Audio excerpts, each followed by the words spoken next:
बिस्मिल्लाहिर्रहमानिर्रहीम जी, अस्सलाम वालेकुम जी। कैसे हैं स्टूडेंट्स आप लोग? उम्मीद करता हूँ खैरियत से होंगे और बहुत अच्छे से आपकी प्रिपरेशन जारी होगी म्यूट की। अच्छा जी, बहुत सारे बच्चों ने टॉपिक्स की बात की थी कि सर फिजिक्स के टॉपिक्स, केमिस्ट्री के टॉपिक्स, मैथ्स की बात कर दें। तो फिजिक्स का टॉपिक आ चुका, मैथ्स का फॉर्मूला मैंने मैथ्स की वीडियो आज मैंने ग्रुप में यूट्यूब पे अपलोड कर दी है, आप उसको देख सकते हैं। अच्छा, आज बात करते हैं केमिस्ट्री के टॉपिक्स की कि कौन कौन से ऐसे टॉपिक्स थे केमिस्ट्री के जो कि उसमें मतलब फेज 1 में हमारे पास आए। ठीक है। अच्छा जी, सबसे पहली बात कि केमिकल फॉर्मूलाज जो थे बहुत सारे थे जो कि फेज 1 में आए।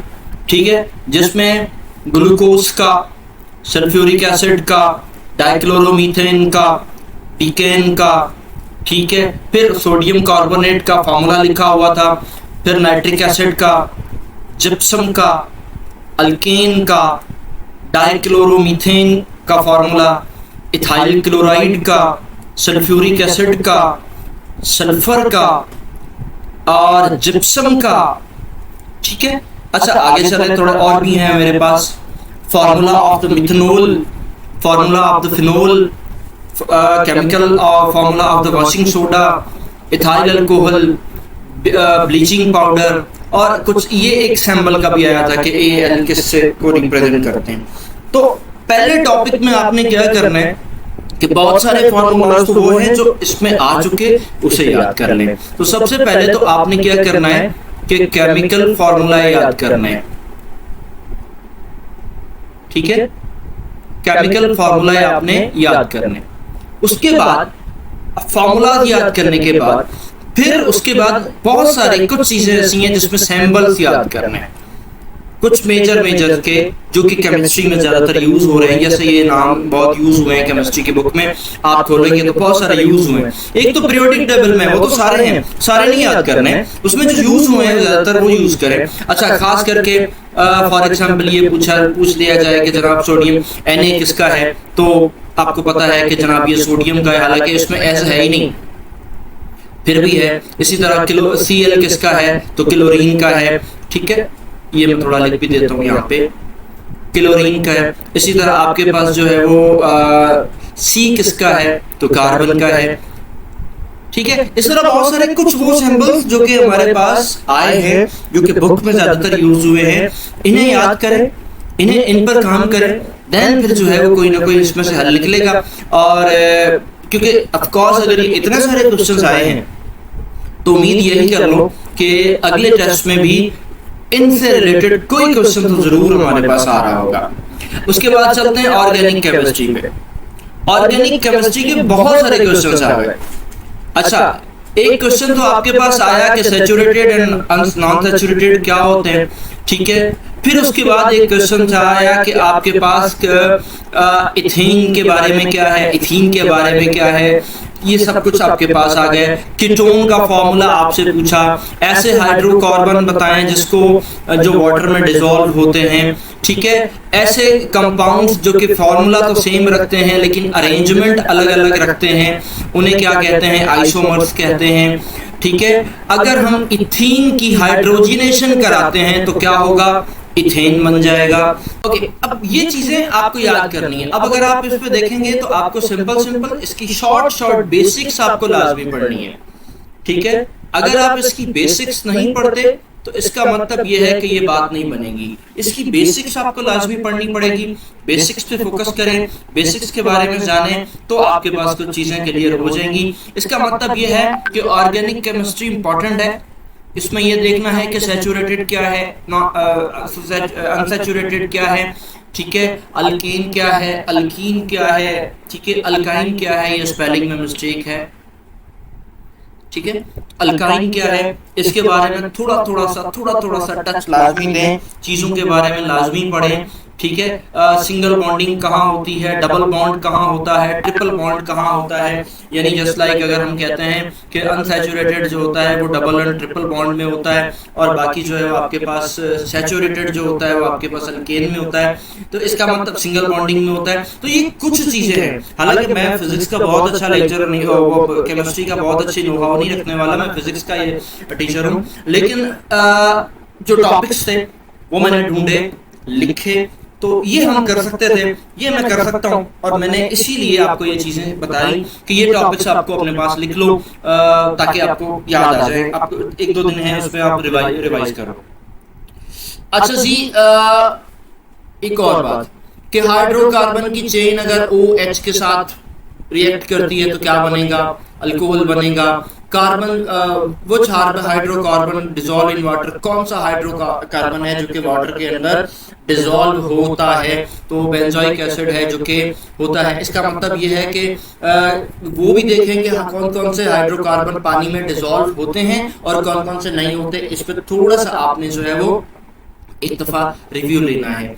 ठीक, आगे बढ़ते हैं। पीरियोडिक टेबल के बारे में कुछ चीजें आई। पहले पूछा कि कितने पीरियड होते हैं, ठीक है, तो 7 रोज होती हैं तो 7 होते हैं। फिर उसके बाद पूछा कि थर्ड ए ग्रुप को क्या कहते हैं? पी ब्लॉक एलिमेंट कहते हैं, ठीक है। फिर आइसोटोप्स में से एक सवाल आया, वो क्या था कि जनाब हाइड्रोजन का हैवीएस्ट आइसोटोप है, उसके पास कितने प्रोटॉन होते हैं? देखो आइसोटोप के बारे में ये तो बातें फिजिक्स की भी हैं। आइसोटोप लाइटेस्ट हो या हैवीएस्ट हो तो प्रोटॉन तो चेंज होते ही नहीं है। जो प्रोटॉन हाइड्रोजन के पास अगर एक प्रोटॉन है तो हमेशा एक ही प्रोटॉन रहेगा, 2 3 4 5 6 नहीं बनेंगे, ठीक है। एक बात आ गई। दूसरी बात, अब अगर आप बात करते हैं कि फिर एक क्वेश्चन आ गया हमारे पास एसिड एंड बेस में से, ठीक। सब अच्छा, पहले तो मैं पीरियोडिक टेबल की एक चीज बता दूं कि भाई पीरियोडिक टेबल को कंप्लीटली शॉर्ट पढ़े, ठीक है।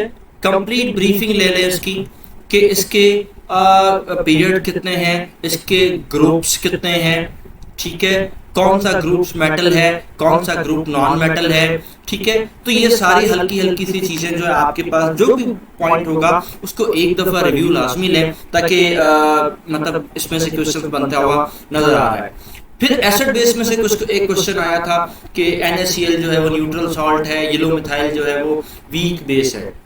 इसका मतलब ये है कि एसिड एंड बेस का टॉपिक पढ़े, उसमें से देखें कि कुछ एसिड एंड बेसिस की जो आपके पास टॉपिक शेयर हुए हैं उनको पढ़ें कि एसिड्स कौन से हैं, बेसिस कौन से हैं और न्यूट्रल सॉल्यूशंस कौन से हैं, ताकि ये थोड़ा सा आपको। एक ये भी आया था कि वाटर का कि H2O, मुझे याद आ रहा है कि H2O के बारे में कहा गया था कि ये जनाब न्यूट्रल सॉल्ट है, न्यूट्रल सॉल्यूशन है, ठीक है। तो इसके बारे में भी बात हुई थी। फिर आते हैं एटॉमिक स्ट्रक्चर पे। अच्छा, एटॉमिक स्ट्रक्चर में आपने क्या क्या पढ़ना है? आपने बोहर को भी पढ़ना है थोड़ा सा, आपने रदरफोर्ड को भी पढ़ना है थोड़ा सा, ठीक है, क्योंकि ये दोनों जो क्वेश्चंस आए ना ये उन्हीं से रिलेटेड है। Energy required to eject the electron, यानी इलेक्ट्रॉन को आउटर मोस्ट शेल से निकालने के लिए जो एनर्जी चाहिए उसे क्या कहते हैं? आयनाइजेशन एनर्जी कहते हैं, ठीक है। इलेक्ट्रॉन जो है वो रोटेट अराउंड एनर्जी। तो इसका मतलब कुछ क्वेश्चंस आपके पास इसमें से आएंगे कि आपने बोहर के मॉडल को पढ़ना है, आपने रदरफोर्ड को थोड़ा बहुत पढ़ना है, कुछ डेफिनेशंस जो है इंपॉर्टेंट वो पढ़नी है, एटॉमिक स्ट्रक्चर के बारे में थोड़ी बहुत ब्रीफिंग आपने लाजमी लेनी है। अब डिटेल न्यूमेरिकल्स नहीं करोगे क्योंकि न्यूमेरिकल्स आएंगे भी नहीं, ठीक है। न्यूमेरिकल्स आपके पास जो है वो आएंगे भी नहीं। आपको करना ये होगा कि आपको सिंपली डेफिनेशंस पढ़नी है, इसको ब्रीफ डिटेल पढ़ना है, ब्रीफ स्टडी करनी है, ठीक है। जिस तरह मैंने फिजिक्स में आपको कराई थी इसी तरह आपको क्या करना पड़ेगा? ब्रीफ स्टडी करनी है। अच्छा, फिर क्वेश्चंस आए थे, एक मिनट मैं भाग गया आगे। फिर हमारे पास क्वेश्चन आया था इलेक्ट्रॉनिक बॉन्डिंग में से कुछ क्वेश्चन आया। O2 के पास कौन सा बॉन्ड होता है? HCl के पास कौन सा बॉन्ड है, यानी सोडियम हाइड्रोक्लोरिक एसिड में के अंदर कौन सी बॉन्डिंग है? H2 is example of dash bond, यानी कौन सा हाइड्रोजन में, हाइड्रोजन मॉलिक्यूल में कौन सा बॉन्ड होता है? कोवलेंट होता है, हाँ जी बिल्कुल, और साथ में सिंगल बॉन्ड भी होता है, ठीक है। तो थोड़ा बहुत इसके अंदर आपने स्टडी करनी है ताकि फिर आयनिक बॉन्ड की डेफिनेशन, अगर आयनिक बॉन्ड की डेफिनेशन आई है तो फिर आपको कोवलेंट भी पढ़ना पड़ेगा, ठीक है। अच्छा, इसके बाद फिर अगर आप सिंगल पढ़ते हो तो सिंगल बॉन्ड है तो आपको डबल बॉन्डिंग भी पढ़नी पड़ेगी, डबल पढ़ने के साथ फिर आपको ट्रिपल बॉन्डिंग भी पढ़नी पड़ेगी। तो थोड़ा थोड़ा सा सबके बारे में आप समझें, डिटेल में जाएं ताकि आपको थोड़ी बातें क्लियर हों, आपका टेस्ट अच्छा हो जाए और आगे बढ़े। केमिकल इक्विलिब्रियम का आपके पास एक क्वेश्चन था, के उसकी डेफिनेशन पूछी गई थी। तो आपको क्या करना है कि छोटी सी पॉइंट्स मैंने डेफिनेशन इसमें लिख भी दी है, आपको क्या करना है कि केमिकल इक्विलिब्रियम के बारे में थोड़ा सा पढ़ना है कि केमिकल इक्विलिब्रियम क्या होता है और उसकी कुछ खास खास चीजें, खास खास की पॉइंट्स जो हैं वो केमिकल इक्विलिब्रियम के आपने पढ़ने हैं ताकि आपका टेस्ट अच्छा हो। आगे बढ़ते हैं, आगे बढ़े तो हमारे पास एक क्वेश्चन आया आइसोमर क्या होते हैं। अब ये छोटे छोटे जो क्वेश्चन थे वो आए थे, आइसोमर्स क्या होते हैं। आइसोमर्स के वही होते हैं जिनका मॉलिक्यूलर फार्मूला सेम हो मगर स्ट्रक्चरली एक दूसरे के साथ डिफरेंट होते हैं, तो फिर उन्हें आइसोमर्स कहा जाता है। अब इनके मजीद की पॉइंट्स क्या है, मजीद पॉइंट्स आपको आइसोमर्स के बारे में आपने पढ़ने हैं, उनको आपने देखने हैं, उनकी डिटेल वेरिफिकेशन कर लें। गैस लॉज में से क्वेश्चन आया था चार्ल्स लॉ, ठीक है, कि चार्ल्स लॉ का फार्मूला क्या है। अगर चार्ल्स लॉ है तो इसका मतलब आपको बॉयल्स लॉ भी पढ़ना पड़ेगा, ठीक है। तो अगर आपके पास बॉयल्स लॉ है तो फिर आपके पास ग्राम्स लॉ भी पढ़ना पड़ेगा। ये grams law of the diffusion है, ठीक है, grams law of diffusion, diffusion है, ठीक है, इसको भी आप पढ़िएगा। इसका फार्मूला आया था।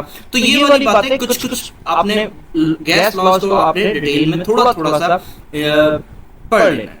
फिर एक क्वेश्चन और था और वो हमारे पास था रिडक्शन एंड ऑक्सीडेशन रिएक्शन के बारे में था। तो भाई आपके पास एक्चुअल क्वेश्चन था रिडक्शन के बारे में, ठीक है।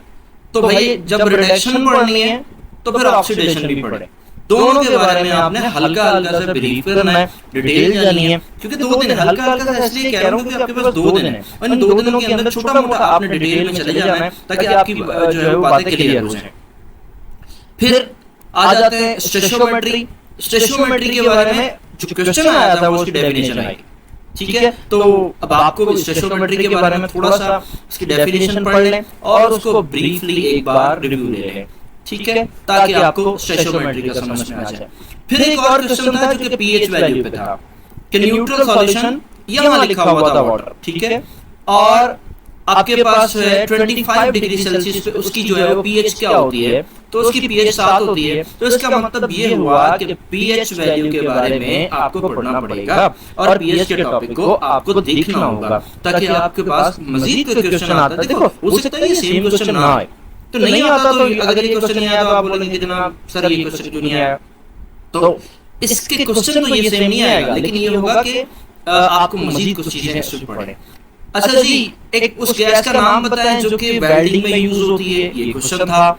हीट ऑफ सब्लिमेशन था, ठीक है। अब अगर सब्लिमेशन का आएगा तो देखो equal to sum of heat of fusion energy required, ठीक है। अच्छा, फिर अगर आपने हीट ऑफ सब्लिमेशन पढ़ना है तो फिर याद रखना कि आपने हीट ऑफ वेपराइजेशन भी पढ़ना है,